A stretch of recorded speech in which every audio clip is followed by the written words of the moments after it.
지난주 금요일에는 우리 호산나 찬양대 아름다운 찬양을 통해서 우리가 은혜를 받았는데, 오늘 부활의 기쁨을 노래하는 우리 호산나 찬양대 한번 큰 박수로 한번 축복하겠습니다.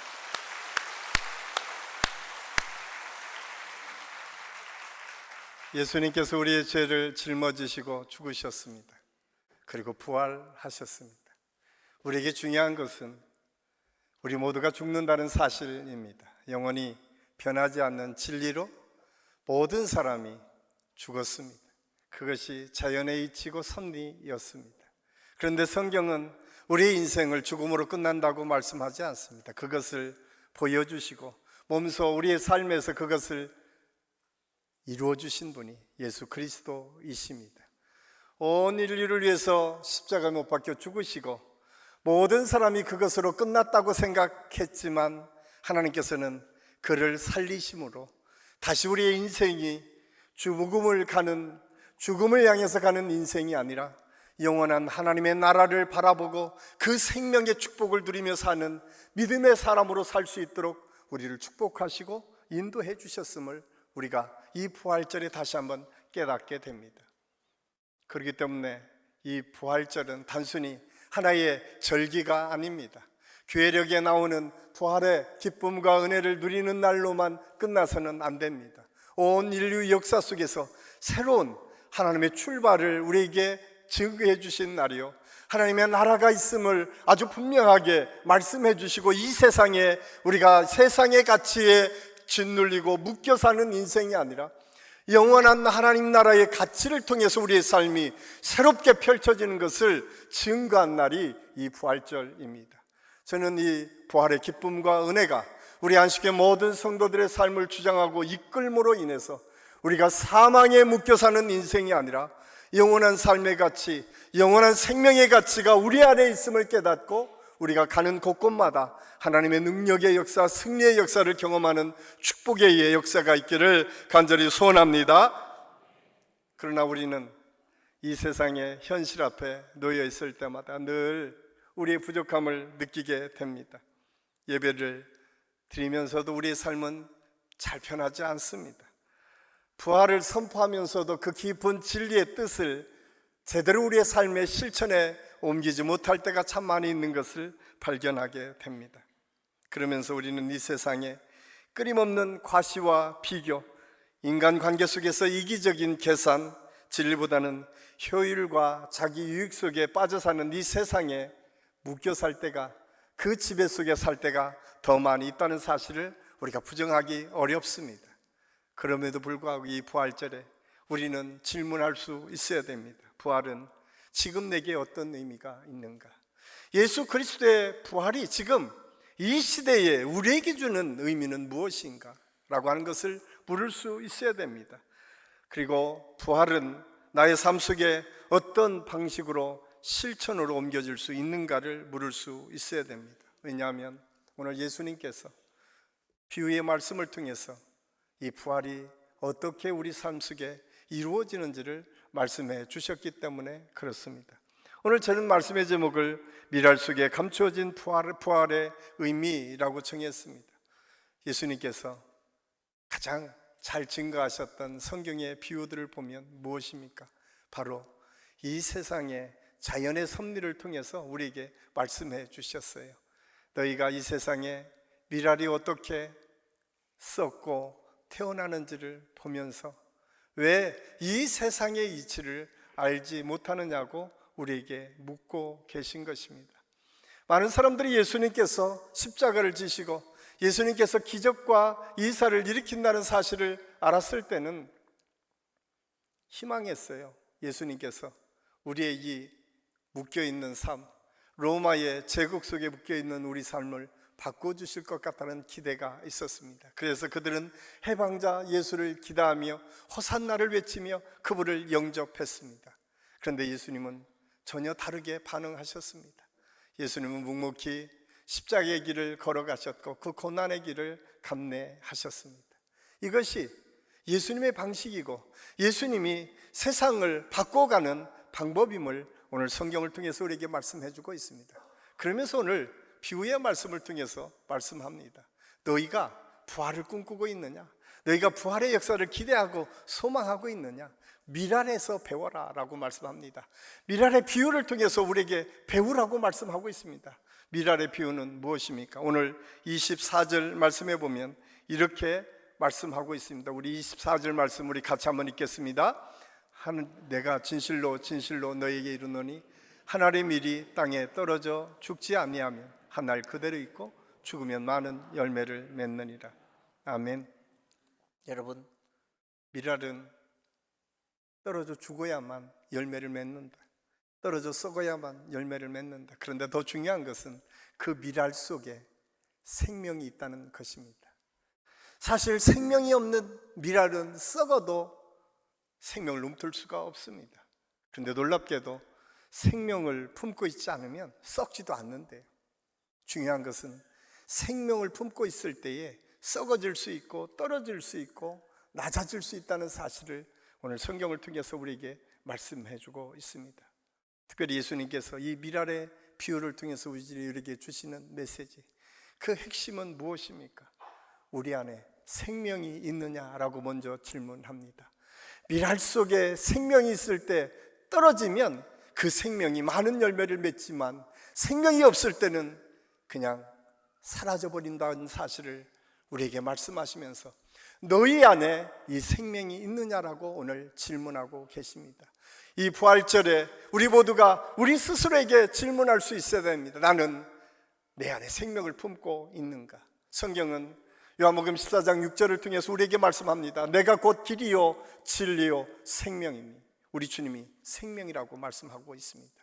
우리 주님은 우리의 생명이 되어주셨다라고 오늘 성경을 통해서 우리에게 말씀해 주고 있습니다. 그러면서 요한복음 1장 4절에서 이렇게 우리에게 말씀해 주고 있습니다. 우리 같이 한번 읽겠습니다. 그 안에 생명이 있었으니 이 생명은 사람들의 빛이라. 우리 안에 생명이 있으면 사람에게 빛으로 나타나고 증거된다는 사실을 우리에게 말씀해 주고 있습니다. 예수 그리스도의 생명이 우리 인간에게 들어오면서 우리의 인간이 그냥 죽는 인생, 우리의 인생이 죽음을 향해 가는 인생이 아니라 생명을 향해서 가는 생명의 역사로 우리의 삶이 바뀌어졌음을 성경은 말씀해 주고 있습니다. 사랑하는 성도 여러분, 이 부활절에 우리 안에 생명이 있는지 한번 돌아보십시오. 그리고 우리 안에 생명이 있다면 이 생명을 품고 떨어지는 것, 썩어지는 것을 두려워하지 마십시오. 오늘 성경을 통해서 우리에게 말씀해 주시는 생명을 품는 사람은 하나님의 은혜를 통해서 열매를 맺는 축복을 약속하고 있습니다. 부활절에 우리 안에 예수 그리스도의 생명이 새롭게 주어졌고 그 생명이 우리의 삶을 바꿔간다는 사실을 확실히 믿고 그 생명을 내 안에 소유하는 저와 여러분이 될 수 있기를 간절히 소원합니다. 그런데 이 생명을 품는다는 것은 단순히 종교적인 감정이나 그 감정에 의해서 우리의 인식을 고양하는 것, 그리고 그 교리를 품고 살아가는 것만을 말하지 않습니다. 이 사실을 우리 이준규 목사님께서는 별세신앙이다 라고 말씀했어요. 그래, 생명을 품은 사람들이 낳은 것은 별세한다는 거예요. 죽는다는 건데 어떻게 죽습니까? 갈라디아서 2장 20절 말씀에 내가 그리스도와 함께 십자가에 못 박혔나니 그런즉 이제는 내가 산 것이 아니요 오직 내 안에 그리스도께서 사신 것이다. 내가 죽는데, 내가 생명을 품고 있으면 내가 죽어도 그 안에 살아나는 그리스도의 놀라운 역사가 있다는 거예요. 저는 우리 한식교회 모든 성도들에게 이 믿음의 확신이 있을 수 있기를 간절히 소원합니다. 그래서 우리 안에 예수 그리스도의 영이 나를 지배하고 이끌어갈 수 있도록 인도해야 돼요. 그리고 오늘 우리가 성찬을 받은 이유도 거기에 있습니다. 세례라고 하는 의미는 무엇입니까? 예수와 함께 죽는 것을 의미합니다. 그리고 다시 살아나는 것이죠. 그래서 옛날에 세례는 그냥 물만 부은 것이 아니라 침례로 물에 빠졌다가 로마서 6장에서 말씀하고 있는 것처럼 물에 빠졌을 때 과거에 나는 죽고 다시 태어나는 것을 경험하는 것, 이것이 세례 아닙니까? 그리고 그 세례를 받은 믿음의 사람들이 그리스도 안에서 한 형제고 한 자매인 것을 확인하고 그 믿음으로 살겠습니다 결단하며 성찬식을 받는 건, 성찬을 받는 거예요. 내가 내 속에 주님을 모시고 살겠습니다 라고 하는 믿음의 고백이 이 성찬 예식을 통해서 있습니다. 이것을 이준규 목사님이 별세신앙이다, 사도 바울은 갈라디아서 2장 20절을 통해서 내 안에 그리스도께서 사시는 것이다. 그런데 그리스도께서 살 때 어떻게 우리의 삶이 변화됩니까? 가장 먼저는 용서할 수 없는 사람을 용서하는 마음을 열어갈 때에 그런 사랑이 느껴지고 있다는 사실을 알 수 있습니다. 가정에서, 직장에서, 교회 공동체 안에서 반복되는 갈등과 상처가 우리의 삶을 얼마나 주장하고 이끌어가는지 모릅니다. 그런데 그때에도 내 생명이 있다면 우리는 용서할 수 있어요. 왜냐하면 예수님께서 그렇게 고백했기 때문에 그렇습니다. 성금요일 날 예수님의 십자가상의 치료 중에 주여, 가장 먼저 나온 예수님의 치료는 무엇입니까? 가장 먼저 나온 것이 주여, 저들이 알지 못함을 불쌍히 여겨 주시옵소서. 저들이 알지 못함을 용서하여 주시옵소서. 이것이 예수님께서 십자가를 지시며 그를 조롱하고 비난하고 십자가를 향해서 한없이 욕하고 있는 사람들, 그리고 그 십자가를 질 수밖에 없도록 그를 이끌어갔던 수많은 사람들을 용서하시는 기도를 먼저 드렸음을 우리가 알 수가 있습니다. 왜? 예수님 안에 생명이 있기 때문에. 십자가를 통해서 아무리 십자가에 못 박는다고 하더라도 그 생명을 어떻게 할 수가 없어요. 중요한 것은 우리도 우리 안에 생명이 있으면 그런 용서할 수 있는 넉넉한 마음을 소유할 수 있어야 됩니다. 두 번째로, 자꾸 보이지 않는 자리에서 성실하고 충성되게 살 수 있습니다. 아무도 주목하지 않고 아무도 내가 인정해 주지 않는 그 자리에서도 우리 주님은 묵묵히 그 고난을 감당하고 감수하시면서 하나님의 역사를 이루어갔음을 알 수가 있습니다. 내 안에 생명이 있으면 누가 보든 보지 않든 성실하게 그 일들을 감당할 수 있습니다. 우리들은 우리들의 부모님들을 통해서 그 사랑을 느끼게 되었어요. 말없이 자식들을 위해서 모든 것을 쏟아붓는 그 사랑을 통해서 우리는 주님의 사랑이 어떤 것인지를 깨닫게 되었습니다. 저는 우리 한식교 모든 성도들이 이 부활의 기쁨을 우리 안에 누리기 위해서 내 안에 생명이 있는지 없는지를 알 수 있는 것은 내가 누군가를 위해서 사랑으로 그를 섬길 수 있고 사랑할 수 있다면 그 안에 생명이 있지만, 그러지 못한다면 여전히 생명이 우리의 삶을 이끌지 못한다는 사실을 기억하고, 저는 우리 한식교 모든 성도들이 그 사랑을 나누며 베푸는 아름다운 믿음의 역사를 이룰 수 있기를 간절히 소원합니다. 마지막으로, 생명이 있으면 감사할 수 있어요. 여러분, 감사는 무엇입니까? 감사할 때 감사하는 것은 누구나 할 수 있습니다. 그런데 감사할 수 없는 중에도 감사했던 믿음의 사람들이 참 많이 있었어요. 성경은 그것을 우리에게 말씀해 주고 있습니다. 생명을 품은 자가 그럴 수 있다는 거예요. 내가 감사할 수 없는 여러 가지 조건들이 있지만, 우리가 잘 아는 것처럼 시편 42편 11절에서 그렇게 말씀하고 있습니다. 나는 그가 나타나 도우심으로 말미암아 내 하나님을 여전히 찬송하리로다. 여기에 여전히 찬송하리로다. 내가 소망을 가질 수 없는 환경 속에 있다 하더라도, 내가 찬송할 수 없는 어려움과 고통이 내게 있다 하더라도 하나님께서 다시 여전히 그곳에서 흔들리지 않고 하나님을 찬양하도록 우리를 도우시고 인도해 주신다는 거예요. 이유가 뭡니까? 생명이 그 안에 있기 때문에 그렇습니다. 생명이 있는 믿음의 사람들에게는 떨어짐이 두렵지 않습니다. 왜냐하면 부활은 떨어지고 썩는 미랄의 자리에서 시작되기 때문에 그렇습니다. 오늘 비유의 말씀을 통해서 부활이 찬란한 영광, 그냥 찬송만이 있는 것처럼 여겨지지만 그 바닥에는, 그 저변에는 떨어짐의 아픔과 고통을 감내하는 아름다운 희생과 헌신이 있다는 사실을 우리는 잊어서는 안 됩니다. 오늘 우리가 부활의 기쁨을 얻기 위해서 우리 주님은 십자가를 묵묵히 감당하셨습니다. 그리고 그 고통과 고난의 시간을 통해서 우리를 살려내신 것입니다. 성경은 끊임없이 우리에게 말씀해 주고 있습니다. 이 사실을 잘 알았던 독일의 신학자 유겐 몰트만은 십자가에 달리신 하나님에서 이렇게 얘기합니다. 하나님의 사랑은 고통 속에서 드러났고 그 고통은 부활로서 사랑의 능력이 되었으며 죽음조차 그 사랑을 막을 수 없었다. 그렇습니다. 이 사랑은 막을 수 없는 사랑이었어요. 우리 예수님께서 고통을 감내하시면서도 그것을 거뜬히 이겨나갈 수 있는 사랑이 있었다라고 성경이 기록하고 있습니다. 그렇기 때문에 떨어짐과 이 썩어짐은 그냥 실패와 좌절과 낙심에 머무는 것이 아닙니다. 이 썩어짐을 통해서 생명이 움트게 되는 거죠.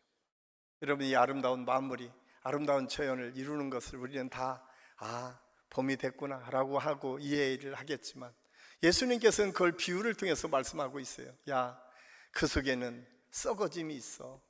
그 속에는 떨어짐의 아픔이 있어. 그냥 이렇게 마음껏 푸르는 것이 아니라 썩어져서 거름이 되어서 생명을 움트게 하는 희생이 이 아름다운 자연을 만들어 간 것처럼 우리 하나님이 그렇게 우리를 위해서 희생하시고 섬겨주셨다라고 오늘 성경은 말씀하고 있습니다. 그러면서 너희가 그 떨어짐을, 썩어짐을 두려워하지 말라고 우리에게 말씀해주고 있습니다.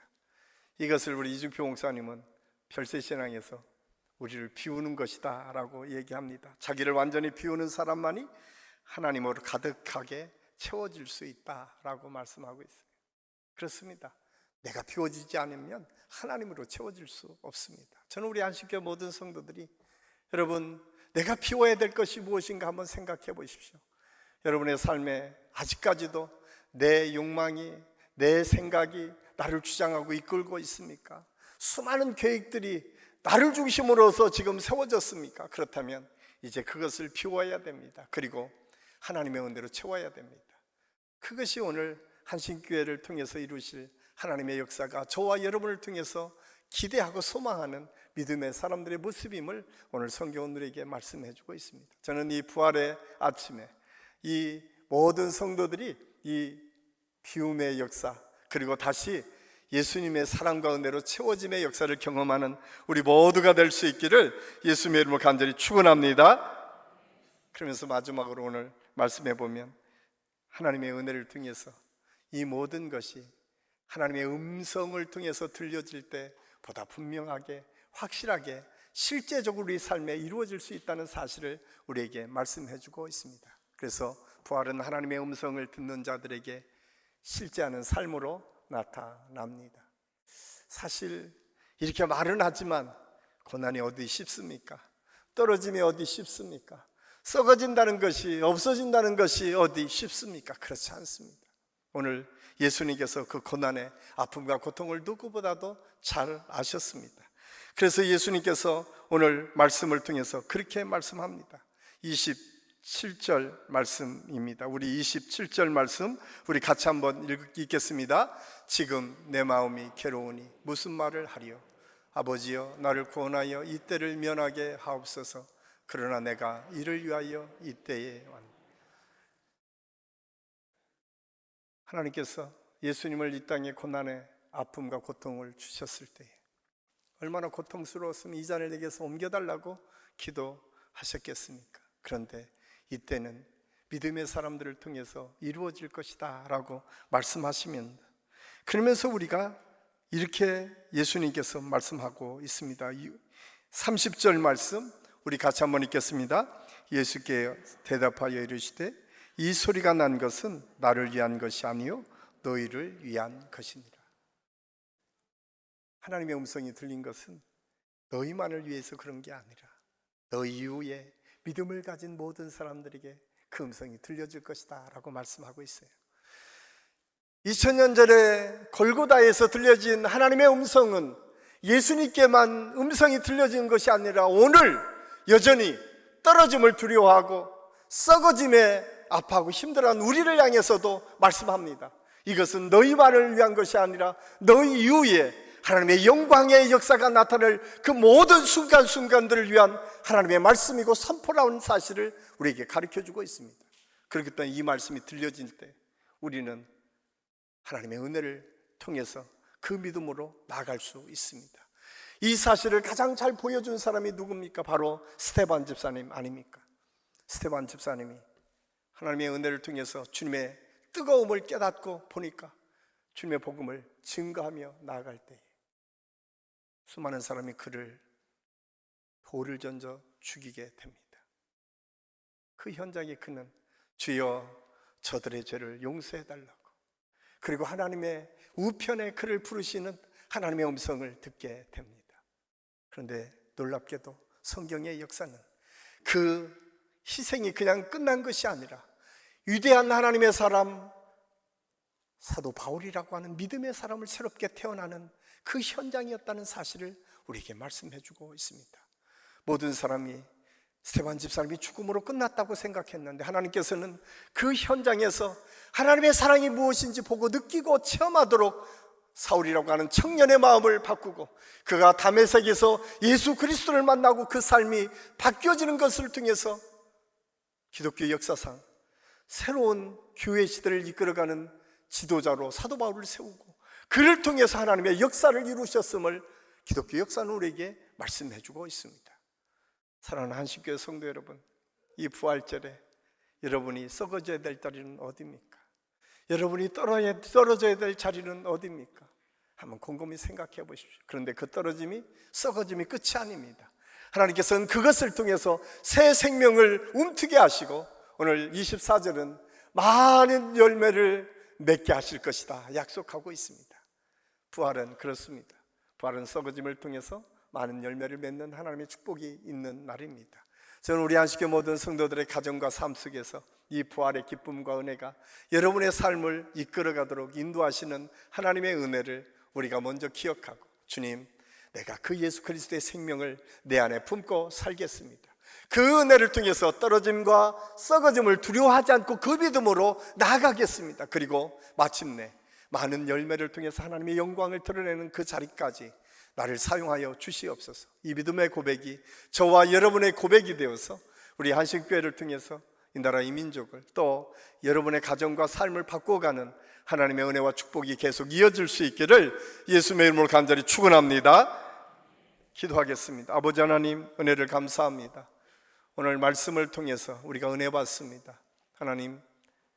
하나님께서 주신 이 은혜는 생명을 품는 믿음의 사람들에게 주신 비전이요, 하나님께서 주신 이 은혜는 떨어짐과 썩어짐도 두려워하는 것이 아니라 그 속에 새로운 열매와 새로운 생명이 움트는 역사가 있음을 깨닫는 것이요, 그것을 통해서 많은 열매를 맺게 되는 하나님의 축복의 음성을 듣고 그 음성을 통해서 부활의 증인된 삶을 살아내는 믿음의 고백임을 오늘 말씀을 통해서 깨달았습니다. 우리 모든 성도들에게 이 믿음과 이 은혜가 있게 하여 주시고 저들이 가는 곳곳마다 이 부활의 역사, 부활의 새 생명의 역사, 부활의 기쁨과 아름다운 열매를 맺혀가는 축복의 역사를 이루어갈 수 있도록 인도하여 주시옵소서. 하나님께서 함께 하실 것을 믿고 감사를 드리오며 예수님의 이름으로 감사드리며 기도하옵나이다. 아멘.